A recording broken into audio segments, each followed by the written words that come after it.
Hey everybody, it's Brennan Quinn, MLive Media Group here alongside Michigan football beat writer Nick Baumgardner after, at long last, a Michigan victory here. Snapped a 3-game losing streak with a win over Penn State. Wasn't pretty, but at this point, it's something, I think. Oh, they'll take anything. Right. And that's, and the important part is that, this team, they've talked a lot about how they haven't quit and they won't quit. And they proved that tonight. I mean, absolutely no one on that sideline quit. Brady Hoke hasn't quit on his team, and his team hasn't quit on him. I got asked a lot about that in the past week as Hoke lost the team. And I kept saying, no, I don't think so, because I think you'd realize when a team lost. I mean, they sold out to try and beat Rutgers. They couldn't do it. They put everything they had into this one. They earned it. It was ugly, but it was earned. Yeah. And they earned a win. And, that's big for them, because if a loss today, going into a bye week prior to Michigan State, would have just about crushed any hope they may have had of winning again this season. So to be able to go into a bye week with some good vibes, that's got to be just huge for these guys. And I think if there's one sequence to maybe sum up this game and what it meant to the team, it'd probably be that last defensive possession where I know a lot of us in the press box were looking at each other saying, Christian Hackenberg's about to drive this team down the field like he did last year. Sure. And lo and behold, the defense not only stepped up but made big-time plays. Frank Clark capping it off with a huge sack down to the goal line and really kind of rubber-stamped this game. And it really epitomized what was a second-half performance that won the game. So what did you take away from the second-half defense as a whole? Yeah, I mean, the defense just wouldn't let them lose. And that's ultimately what this came Yeah. down to. The defensive line, Frank Clark, I think, maybe played the best game he's ever had here. And the defensive line held together without Willie Henry, who didn't play. We don't, Brady wouldn't say why Willie didn't play. He had a cast, but he didn't really say he was injured. So who knows? Point being, they played without their best interior tackle. Penn State gets like 54 yards, I think, on 35 carries, something like that. Hackenberg sacked 6 times.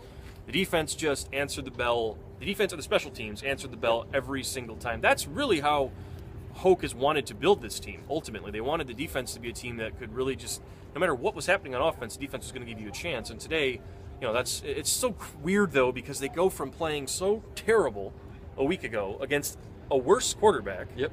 And then they turn around. I know Penn State has its problems, but offensively on the offensive line, but they come right back around and then they do this. It just doesn't make any sense, and that's part of the inconsistency issues. But today it worked. No idea what you're going to get. And speaking of defense, Jordan Lewis, obviously a huge play, and something that you haven't seen a lot of is those turnovers created by playmakers. Offensively, when it comes to Devin Gardner, being a trooper coming back after being injured and making some plays happen, making some big third down passes, wasn't great, wasn't as explosive as people I'm sure would like him to, but he was a winning quarterback. Yep. If that, I feel like tonight's win reflects on him as much as anyone else. Yeah, I said a couple weeks ago when the whole Shane Morris thing was going on and people wondered what Devin would be like, and I said it then, I stand by it. Devin's going to give this team everything he has because Devin represents himself and his family, and that's very important to him, and he's not going to quit on anything because that's just not who he is.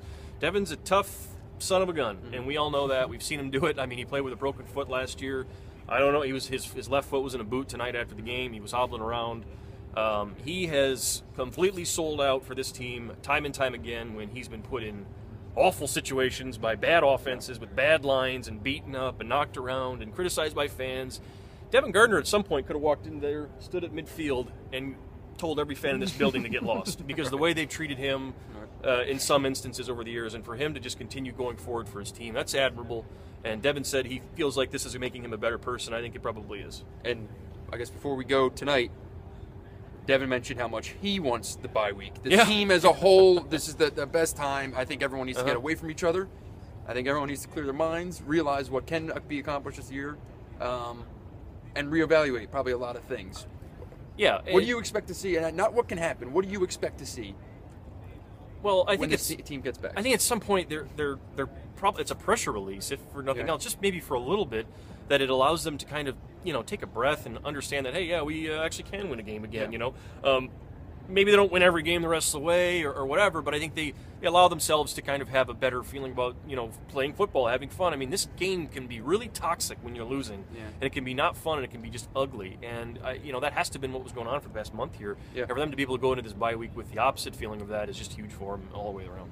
Well, that's it. I'm sure as much of it is a relief for the guys in that Michigan locker room today. I'm sure a lot of people watching this around Ann Arbor are feeling a little bit better after these last few weeks. So that's it. We'll be away for a little bit here for the bye week, but we'll come back pretty much back into full-fledged form going into Michigan State in 2 weeks. So For Nick, I'm Brendan. Thanks for watching.